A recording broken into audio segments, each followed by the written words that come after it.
con una persona que es también, además, para mucho el Ansel Adams de la fotografía española. Y bueno, ha ganado muchos premios, ha expuesto, ha escrito libros. No os voy a decir todo lo que tiene porque entonces no nos daría con una entrevista solo para la introducción, ¿no?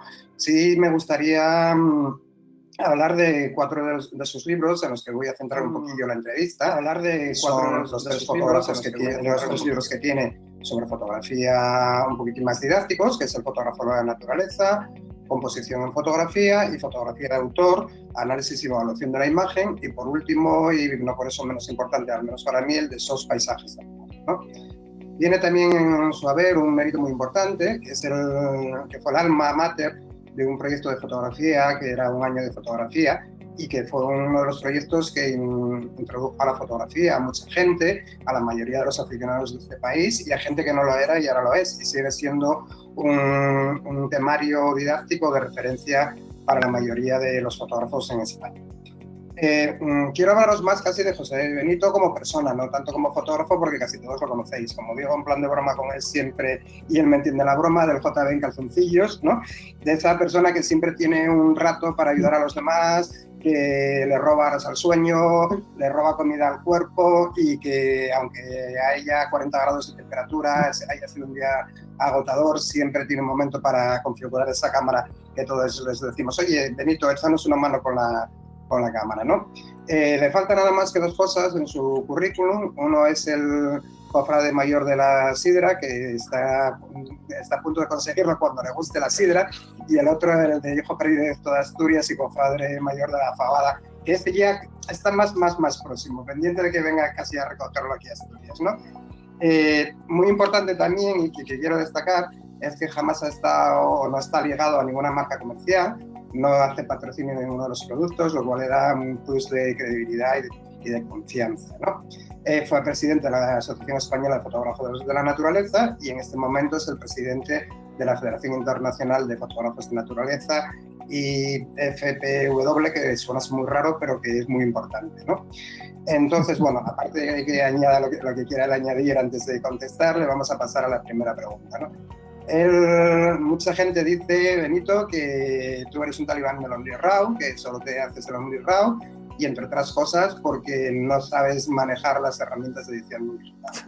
Sabemos que eso no es así, o los que te conocemos lo sabemos, pero me gustaría que, aparte de eso, de que lo que más quieras añadir, que nos digas tu versión sobre eso del Only RAW y de la edición digital.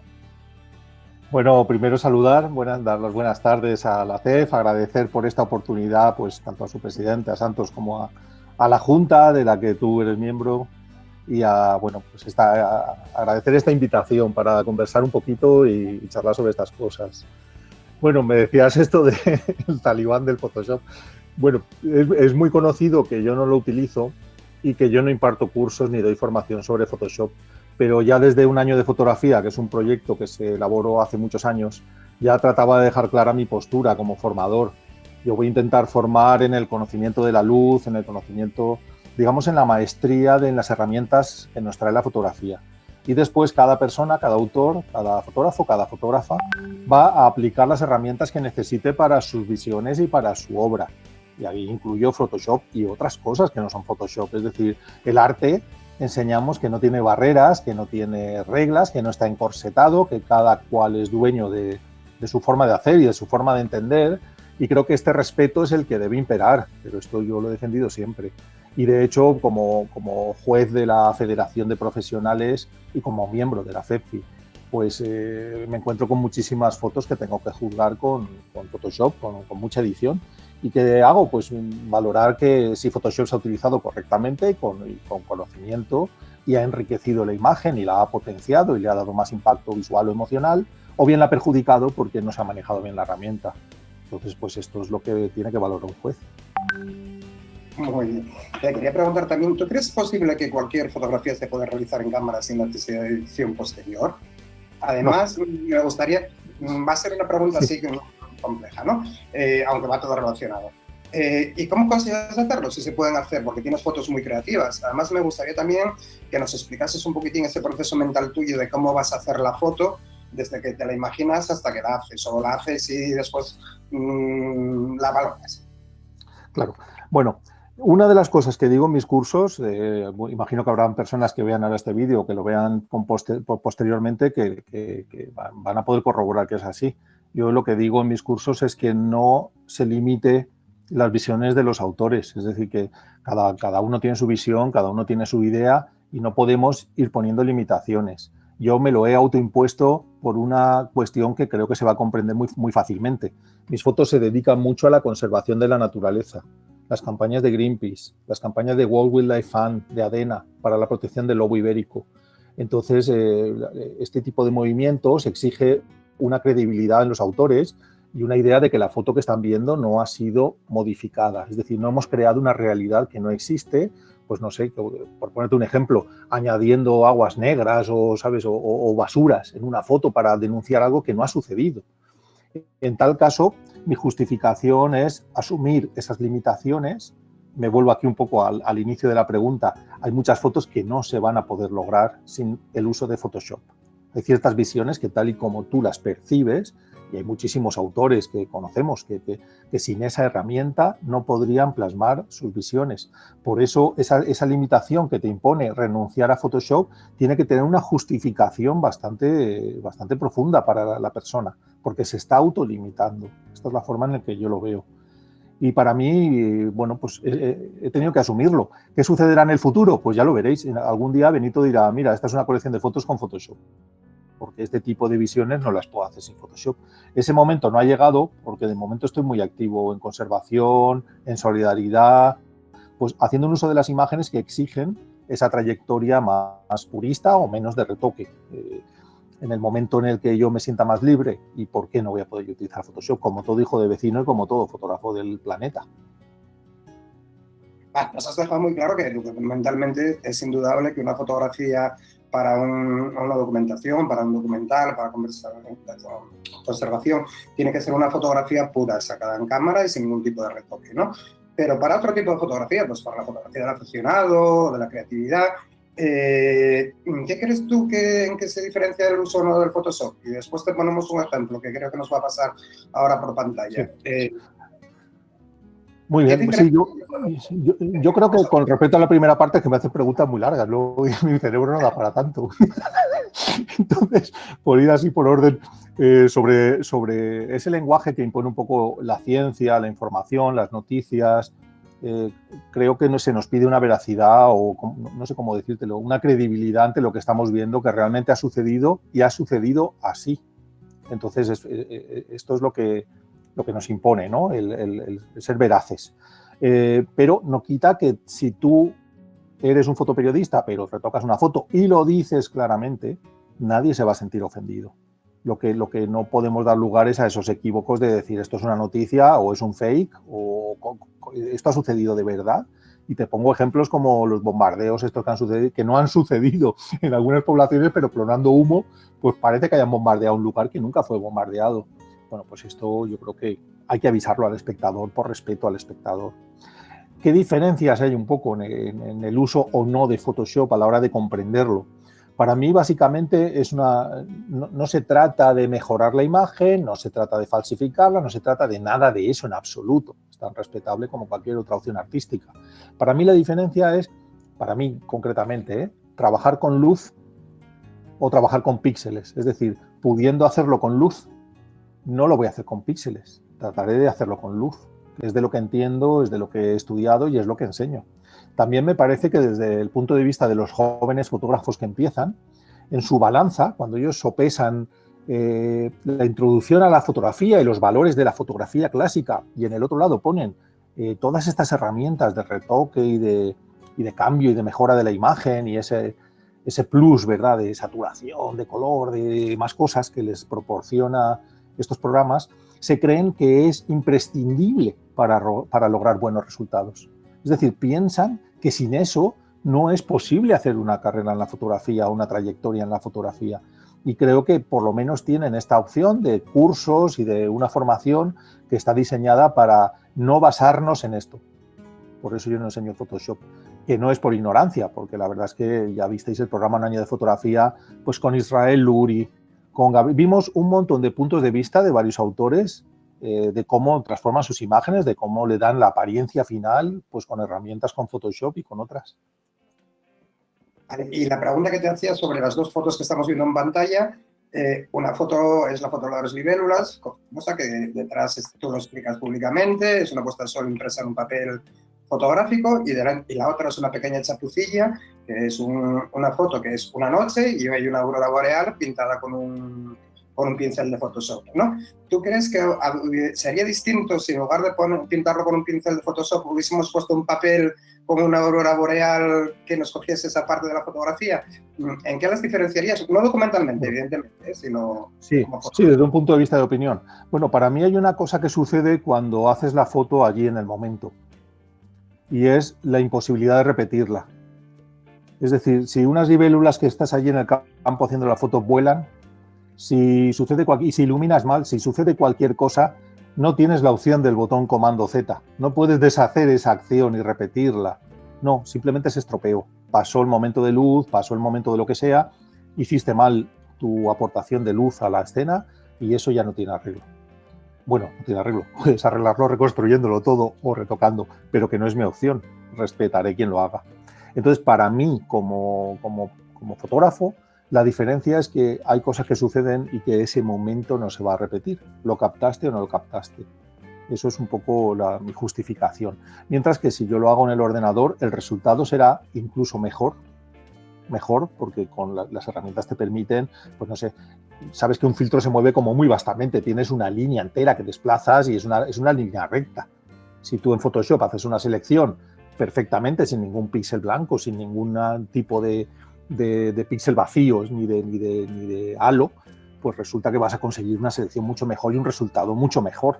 Ya te digo que mi postura es un sacrificio y unas limitaciones autoimpuestas.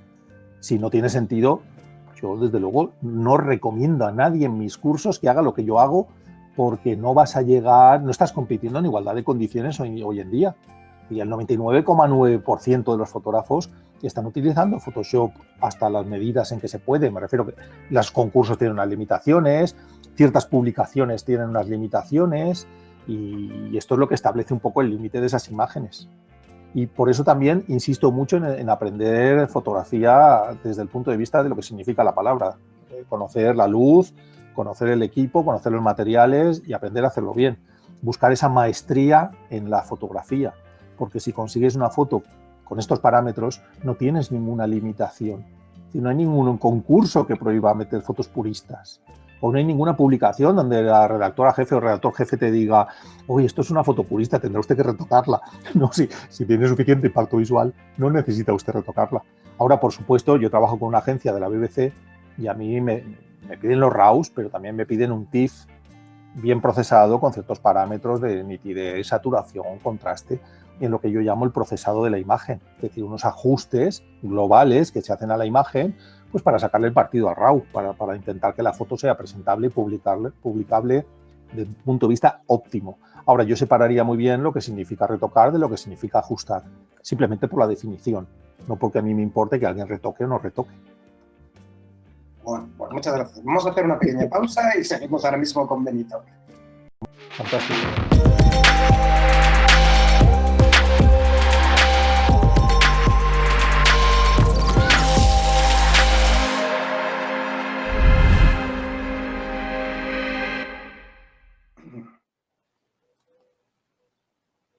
Yo me salí de la web porque tenía sonido doble, ¿sabes? Ajá. Y he apagado la web ahí con el sonido. No sé qué nos está diciendo Marta. A ver.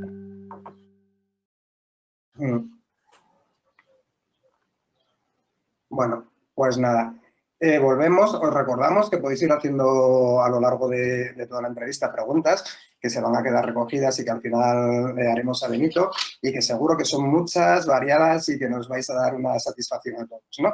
Sabemos también mucho de tu gran vocación docente. Ahora mismo lo acabamos de hablar, un año de fotografía. También sabemos que tu blog es un blog eminentemente con una vocación docente.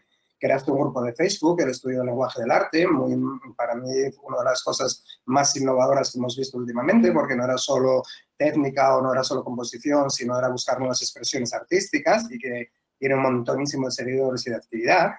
Y sabes también que algunos amigos te llamamos en confianza el hombre que asesinó la regla de los tercios, ¿no?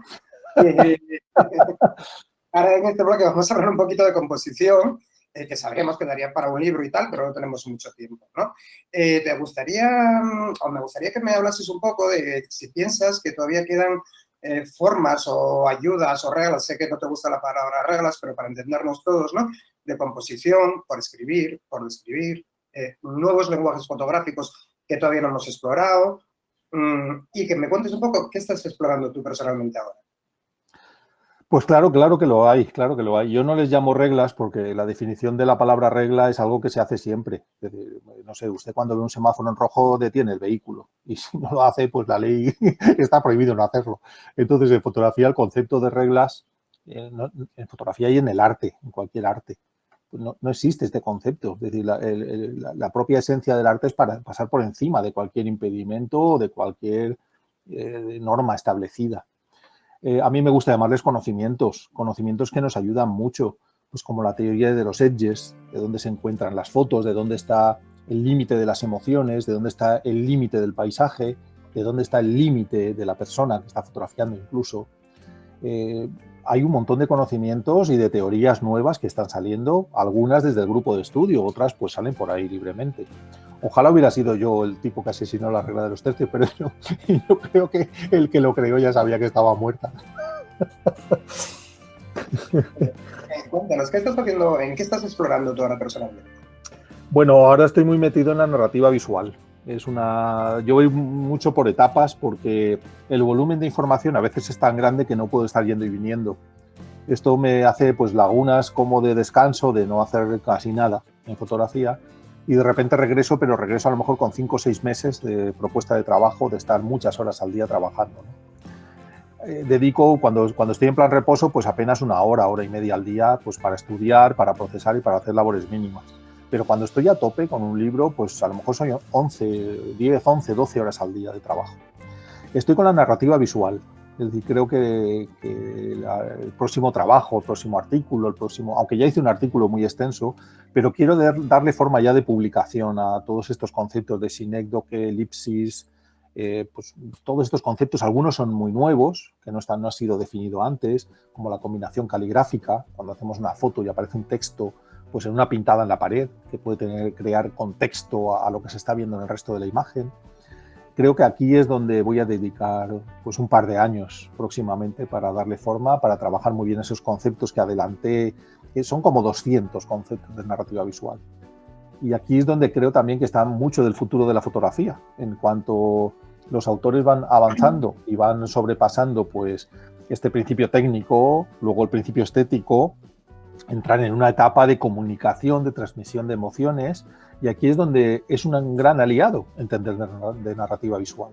Es decir, saber ver que aquí hay una simbología, que aquí hay una comparación, que aquí hay una metáfora, identificarlo a tiempo real, reforzarlo, de manera que luego el espectador vea inteligencia, vea algo más en la imagen que simplemente captar lo que estás viendo. Hablas del futuro de la fotografía y mucha gente se plantea que el futuro de la fotografía es el vídeo. De hecho, nuestras cámaras de fotografía cada vez se centran más en avanzar la parte del vídeo que propiamente de la cámara, y todos sabemos, aunque es menos conocido, sabemos que eres un director de fotografía de potentes audiovisuales, ¿no?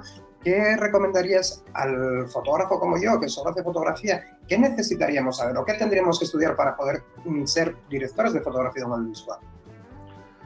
Pues fíjate, tengo una pena con eso porque no consigo recuperar esos trabajos. Es decir, se emitieron, fue en un tiempo del Betacam SP, que no daba el formato HD, no estaban en alta definición, y tanto Andalucía Submarina como La España Sumergida, como Crónicas del Mediterráneo, como estas series producidas para televisión, emitidas en la 2, en Canal Sur, en Canal Nou, no he tenido acceso al material de calidad, a los másters. Entonces es muy difícil compartirlos, los tengo en una calidad muy mediocre y me da mucha lástima.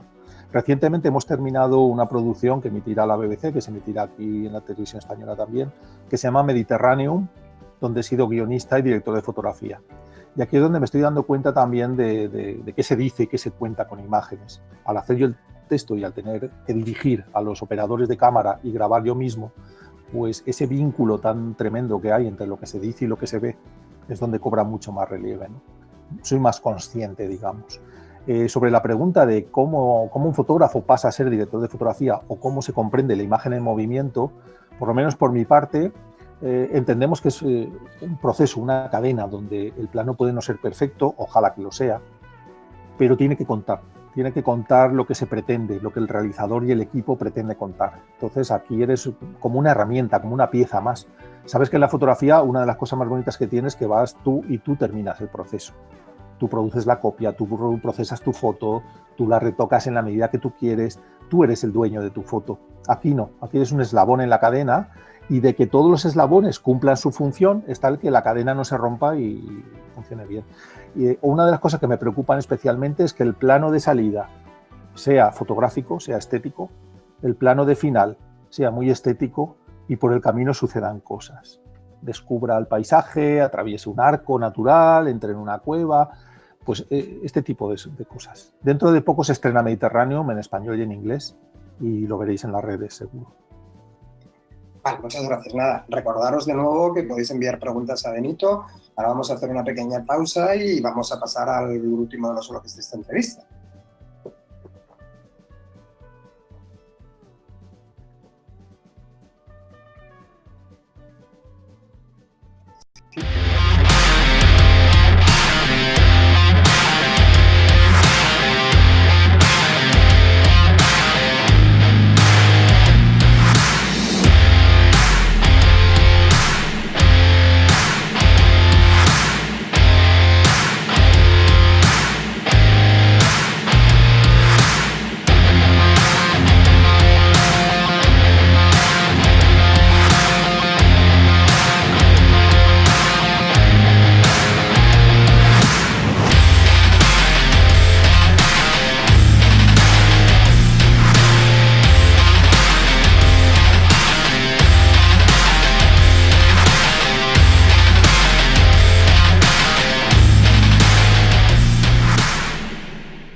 Bueno, pues continuamos, Benito. La fotografía de autor es un término muy de moda, lo vimos en todos los lados, tele, radio, prensa, en cualquier cosa. Pero para mí, al menos, es un tema muy ambiguo. Defínemelo un poco, ¿qué es para ti? Yo igual me dedico a pensar demasiado las cosas, porque para mí hay cosas que no comprendo muy bien. Por ejemplo, a veces estoy viendo una exposición y llega alguien pues así muy afamado, muy entendido, y me dice, ¿ves que esta fotografía es conceptual? Y yo digo, no sé, yo veo que toda fotografía tiene un concepto y hay mucha fotografía conceptual, puede ser más abstracta, menos abstracta. Utilizo una serie de adjetivos y una serie de calificativos que seguramente no son los que se emplean por ahí comúnmente y probablemente no tengamos un lenguaje unificado, salvo los que hemos aprendido juntos. Es probable que una comunidad que aprende en torno a personas que se forman pues con ese mismo lenguaje, sí podamos entendernos bien, pero en otros temas pues no tanto, ¿no?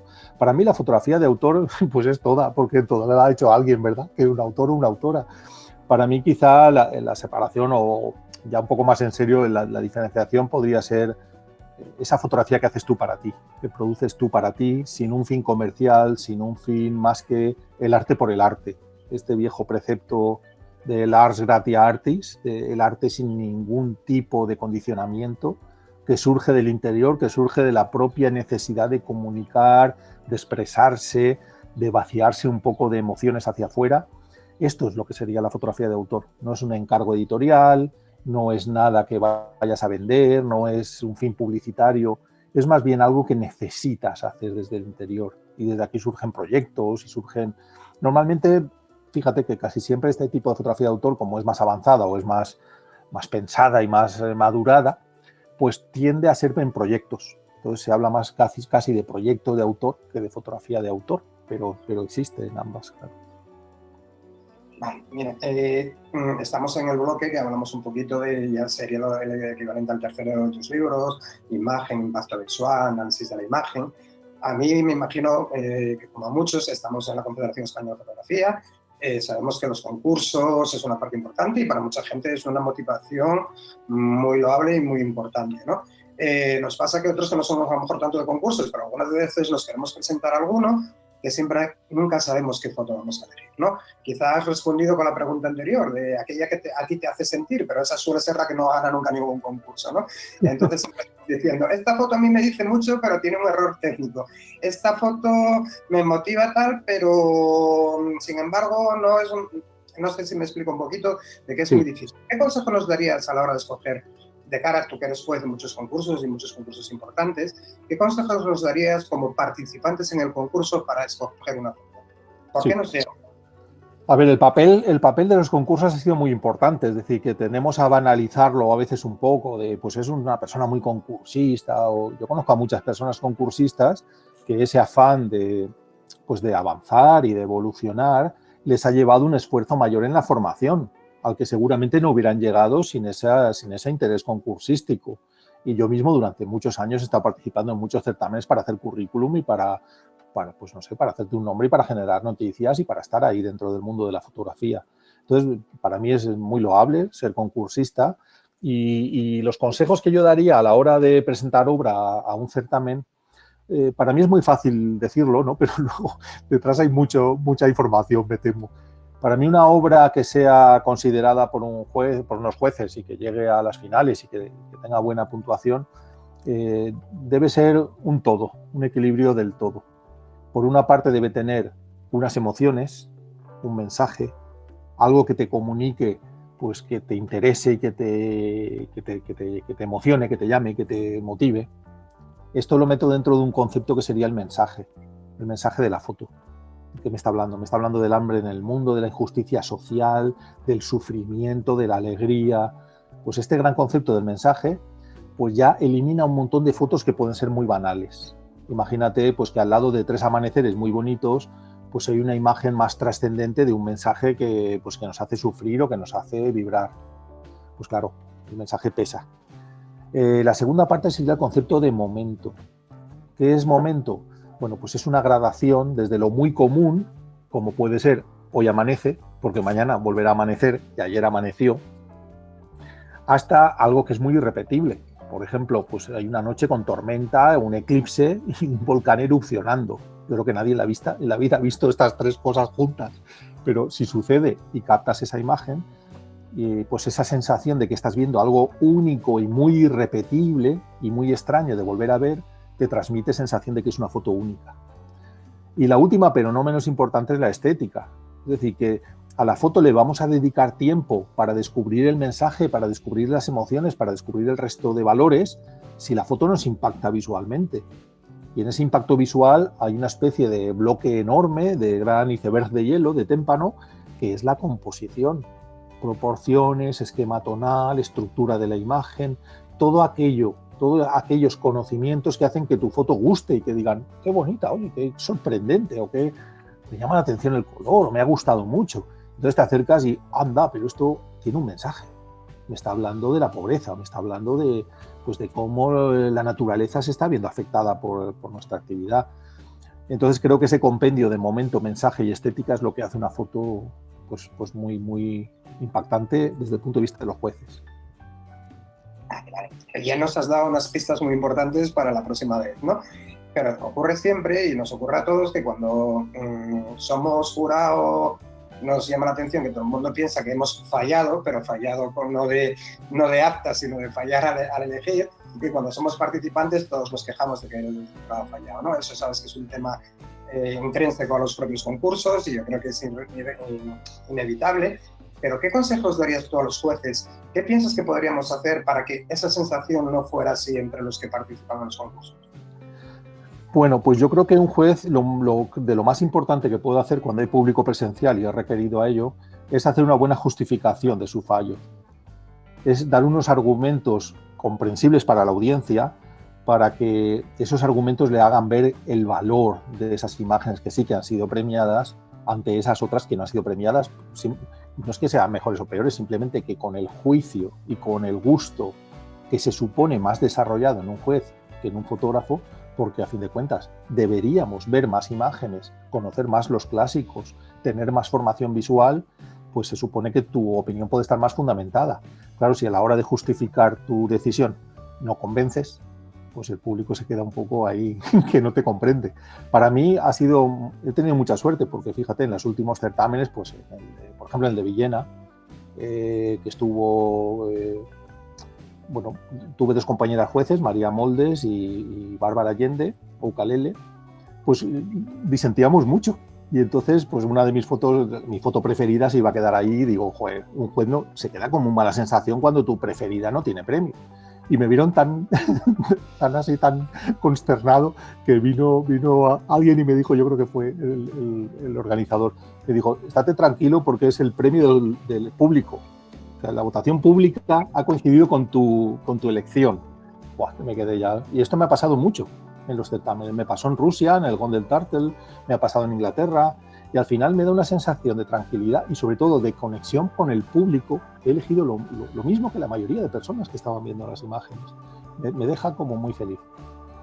Sí, me gusta que hagas eso porque muchas veces la gente piensa que el fallar un concurso es una persona la que decide y es un equipo, y muchas veces nos pasa como a ti, que te quedas con la sensación de que tu favorita se ha quedado fuera, pero bueno, le pasará a los otros dos también, supongo, o a los otros tres que conforman. ¿No? Por ejemplo, Biofoto, acabo de fallar Biofoto en Italia y hace nada el de Fonamad, Fotógrafos de Naturaleza de Madrid.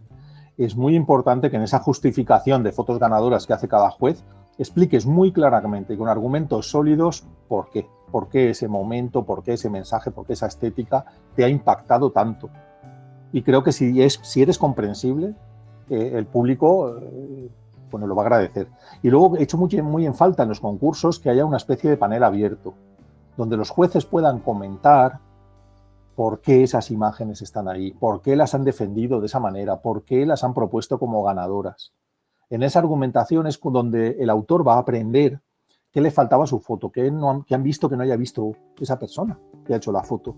O sea, creo que esa opinión es tanto más reconfortante como el propio premio. De ahí aprendemos. Entonces, sería muy importante tener algunos concursos que tuvieran una especie de panel abierto, que cuando ya se ha fallado concurso, pues el autor que quiera decir, por favor, ¿pueden comentar mi obra que se ha quedado finalista o se ha quedado en tal posición? Bueno, pues se puede hacer una argumentación de esa obra. Me parece una buena idea y que tenemos que tomar nota de ella, ¿no? Vamos a pasar, por último, al último bloque, no por ello el menos importante, ¿no? Una labor, aparte de la docente, a la parte de la de fotógrafo, es la de conservacionista, y tu lucha por ello, es tu apuesta fuertísima por el asociacionismo, ¿no? Yo siempre digo que tanto mi entidad, Ascendiando, como nuestra Federación Asturiana de Fotografía, nacieron gracias, sobre todo, a tu impulso y a tu pincharnos para que nos reuniéramos, ya desde aquel segundo congreso ESODOS en que nos sentaste a todas las asociaciones asturianas en una mesa, por supuesto a la Confederación Española de Fotografía, que nos dio los medios para poder convertirnos en federación autonómica, y además esa idea tuya de asociacionismo permitió que nos conociéramos a través de esos paisajes del mar y que ahí empezase esa relación más personal ya que fotográfica que tenemos, aparte de la fabada que la tenemos también en común, ¿no? Y tal. Quiero que me hagas un poco de resumen de qué significó para ti esos paisajes del mar, qué significó para la fotografía en general y sobre todo para el asociacionismo, que yo personalmente estoy convencido que fue uno de los grandes pilares de ese resurgir del asociacionismo. En ese momento estaba muy parado, la gente joven no conectaba, los nuevos aficionados no entraban en ese mundo, y yo, para mí fue una revolución casi tanto mayor que un año de fotografía, ¿no? Quiero que nos hables un poquito, no es una pregunta concreta, es para que hables tú de ello. Ya teníamos más pelo en aquel entonces. Ya he oído ya. Pues aquello surgió de la necesidad. Yo vivo muy cerca del mar, aquí en Alicante, y recorro mucho la costa. Bueno, y en aquel momento que estaba en el pleno apogeo paisajístico en mi fotografía, recorría mucho la costa. Y cuando regresaba a la costa y veía lo que había sucedido en la costa, pues me parecía desolador que permitamos que un patrimonio que es público, que se supone que es de todos, que es un dominio de toda la población, de repente una cadena de hoteles, una urbanización, un constructor, alguien decida que ahí va a construir una barrera de chalés con una valla que te impiden llegar al acantilado a disfrutar las vistas. Las vistas son de todos. Bueno, pues de ahí surgió un poco esto de esos paisajes de mar, una noche de desvelo.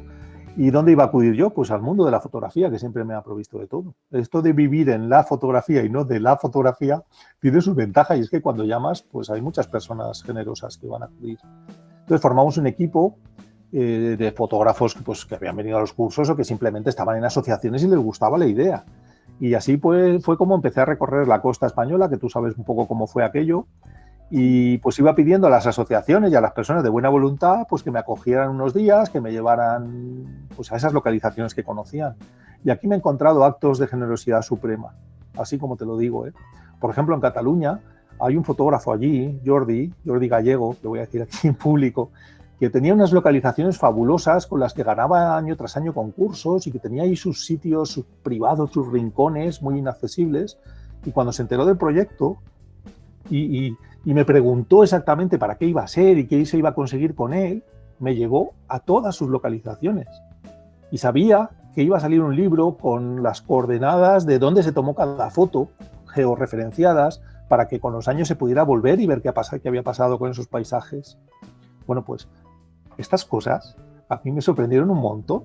Ahí es donde vi todo el potencial del asociacionismo, de por qué las personas, sin mediar nada económico, materialista por en medio, simplemente por gusto espiritual de compartir, pues nos juntamos, compartimos, hablamos, intercambiamos, pedimos, nos dan, damos. Y creo que aquí es donde surgió todo. Un poco toda esta idea, ¿no?, de que el asociacionismo era un valor intangible, descomunal. No tengo, como tú me dices, esa sensación de que yo haya jugado parte en eso.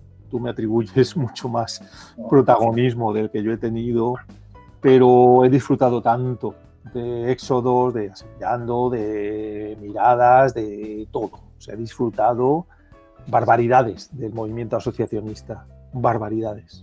Por eso lo fomento, por eso me vuelco, por eso lo que me pidan, ahí estaré. Vale, bueno, para terminar, te voy a pedir que hagas un mensaje, un resumen de esta entrevista, pero te voy a poner 3 condiciones. No puedes utilizar 3 frases. Una es, han ser nuestros que estás en los cielos. La segunda es, nadie ha dicho que esto sea fácil. Y la tercera es que el fotógrafo ha nacido para sufrir. A las condiciones, te dejo que digas lo que quieras. Sin utilizar esto puedo ser muy cruel también, ¿eh? Puedo decir que es muy diferente ser propietario de cámara a ser fotógrafo, que también tiene su crueldad. Bueno, pues realmente creo que la fotografía es más un camino que una meta. Esto desde hace mucho tiempo creo que muchas personas ya lo saben. Es decir, aquí no venimos a llegar a un punto, aquí no venimos a subir una montaña, aquí no venimos a ganar nada. Aquí venimos a disfrutar paseando, a disfrutar de las vistas. Y cuanto más tiempo tardemos en recorrer ese camino, a veces va a ser mucho más bonito. Y creo que debemos aprender de todo. Es decir, debemos disfrutar procesando, debemos disfrutar fotografiando, debemos disfrutar cuando viajamos juntos, pues, de las charlas, de las tertulias, de tantas cosas. Esto es lo bonito de la fotografía. Y al final, ¿qué nos va a quedar? Muchos dirán, pues unas fotos excelentes, o al final solo quedan personas. Yo creo que al final de toda una historia, de toda una vida, de toda una experiencia en la fotografía, lo que tienes en tu cabeza son caras, no fotos. Sí. Pues nada, pasamos a las preguntas y animaros, porque si no amenazo yo con seguir martirizando a Benito con más preguntas, ¿no? Damos la palabra a Marta y será ella quien nos traslade esas preguntas. Muy bien. Hola, muy buenas tardes. Muchísimas gracias, Benito, por esta magnífica entrevista a ti y a Luis. Te paso, me vais a permitir que mire hacia un lado porque tengo la chuleta aquí. Empiezo por la primera que nos llega, es de Séneca, que aparte de agradecerle a Benito todo su trabajo, porque dice que ha dado sus primeros pasos en la fotografía con un año de fotografías, te pregunta lo siguiente: ¿se entiende la fotografía sin composición? Sí, claro. Dentro de este arte hay muchos puntos de vista. Hay un tipo de lenguaje que es más puramente del instante, del momento, de aquello que es irrepetible, porque toda foto es irrepetible. Pues hay quien lo entiende así, y entonces va buscando unos valores que no son compositivos. Entonces el lenguaje compositivo lo dejan de lado y optan más por un lenguaje de la instantánea, del momento. Es un lenguaje que yo llamo fotográfico porque así se ha definido. El lenguaje fotográfico busca más el momento que la composición. Entonces yo no entiendo mi fotografía sin composición, porque por eso enseño composición, porque entiendo que para mí es un valor, pero hay personas que no la utilizan. Y esto que dice Séneca pues me hace muy feliz, estas cosas. Que cuando alguien te dice que pues eso, que le has dado un pasito más o que le has ayudado, que le has acompañado un poco en algún trecho del camino, es fabuloso. Bien, pasamos a la siguiente. Valen Foto te pregunta sobre concursos en fotografía. Dice que generalmente en muchos concursos no hay ningún tipo de límites. ¿Qué opinas sobre establecer categorías? Por ejemplo, separar fotografías puras de retocadas con ajustes globales o de las que incluyen modificación de algunos elementos. Quiere conocer tu opinión respecto a este tema. Bueno, yo creo que debe haber en la fotografía hay tantos concursos, tantas iniciativas, que debe haber variedad suficiente para que todos estemos felices. Es decir, si el concurso tiene unos apartados bien establecidos de prensa, aplicaciones científicas o naturaleza, o bueno, unas partes muy definidas donde se espera que las fotografías sean veraces y no tengan ningún tipo de manipulación, pues estupendo, ese tipo de concursos existe. Luego está pues Monfoto, Memorial María Luisa, otro tipo de certámenes, incluso con sus correspondientes réplicas internacionales, donde se va a pedir un RAW y últimamente se va a aplicar una herramienta que se llama IRCC, donde te da una desviación de cuánto retoque ha habido, cuánto se aparta tu fichero del RAW original para certificar un poco pues esta demanda que hacen ellos de que no se manipule las fotos para que compitan en igualdad de condiciones. Pero también se compite en igualdad de condiciones cuando todo se permite, porque entonces todos pueden hacer todo lo que quieran. Y si no lo has hecho, pues haber aprendido o haberlo hecho o búscate otro concurso a final de cuentas. Es decir, no nos obligan a concursar, con lo cual pues tiene que haber esa libertad, ¿verdad? O sea que creo que cuantos más hayan y más variados mejor, y nosotros también tenemos los nuestros de que, pues, al que no le guste retocar, tiene los que no se permite retocar y luego en muchos también se permite. Muy bien, paso a la siguiente pregunta. Carolo Suárez dice que por lo que has dicho en la primera parte sobre el uso de Photoshop, deduce que deberíamos utilizar mucho menos este programa y valorar un poco más la belleza de la imperfección. Dice, si esto es así, os ha pasado de frenada. ¿Cómo se llamaba este hombre? Perdón. Carolo Suárez. Carolo, vale. Sí. Bueno, me ha quedado también una cosa para Valen, que se me ha quedado. Que imagínate que ganas un concurso donde está permitido cualquier tipo de retoque con una foto que no lo tiene. Esto es el tipo de cosas que yo busco. Es el tipo de mérito o el tipo de manejo de la fotografía que yo busco. Presentarte a un concurso donde todo está permitido con una foto purista y tener un premio. Qué mejor cosa puede haber, qué mejor recompensa. Y a Carolo le diría pues esto, que sí, que yo creo que la base de la fotografía es aprender fotografía. ¿Sabes? Es como, no sé. Y desgraciadamente hoy en día, que parece que todos son atajos, trucos, esto a veces me dejan bloqueado. Me hacen una entrevista y me dicen, ¿nos puede dar un truco? ¿Un truco de magia? ¿Con qué truco le digo yo a este señor? Pues estudie mucho, porque cuanto más estudie más va a saber y mejor va a fotografiar. Yo creo que sí, que deberíamos aprender la base bien aprendida, y porque además en nuestras conversaciones debemos saberla y debemos poder transmitirla. Pero además luego pues no podemos meternos en la vida de los demás, no podemos ser jueces de quién retoca y de por qué, y de bienvenido sea todo tipo de expresión artística. Muy bien, pasamos a la siguiente, que es de Antonio Alcázar, que te pregunta si no crees que en un concurso es más importante que la de los participantes. Uy, ahí te he perdido la voz. A ver, ¿me oyes ahora? Sí. Ahora me oyes, vale. No, Antonio Alcázar te pregunta si en un concurso no crees que es más importante la calidad del jurado que la de los participantes. Uy, por supuesto. Es decir, a los participantes no se les supone nada. Son personas benditas que han decidido confiar en ese certamen y generosamente han participado para fomentarlo o por la idea que sea que han tenido. Pero el jurado se nos supone pues un conocimiento, un saber, Nosotros sí tenemos que ir preparados. Y entonces si alguien ha hecho unas fotos que son un guiño, que te voy a decir yo, a Edward Series Curtis, con sus fotos etnográficas de las Naciones Indias, el juez lo tiene que saber. Y no decir, uy, qué foto más novedosa, pero ¿cómo novedosa? Si esto lleva siglos.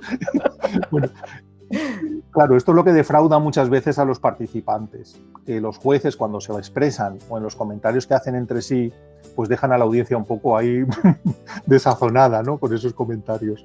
Yo creo que sí, es muy importante ver quién va a juzgar tus fotos.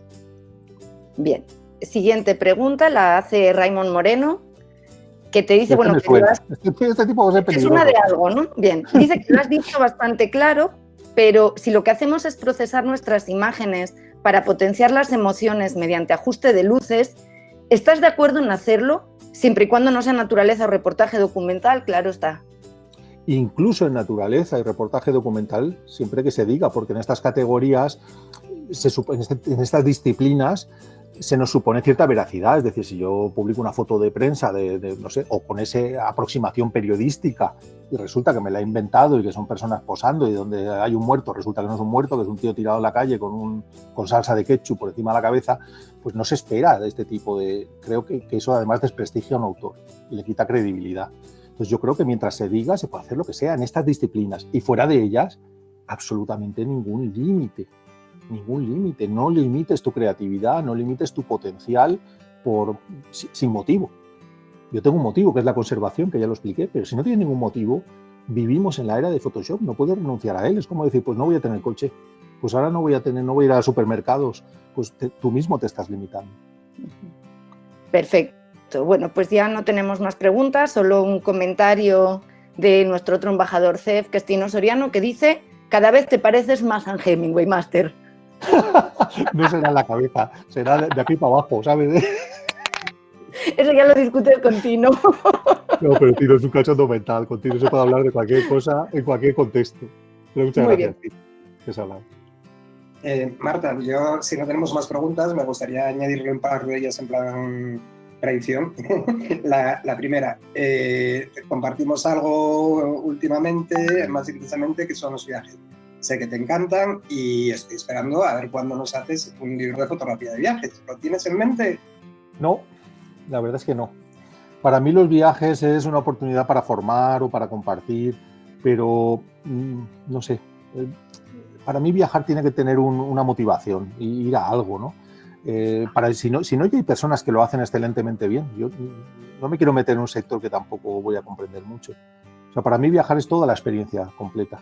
Ir con amigos, disfrutar del paisaje, compartir, charlar, cenar, conversar.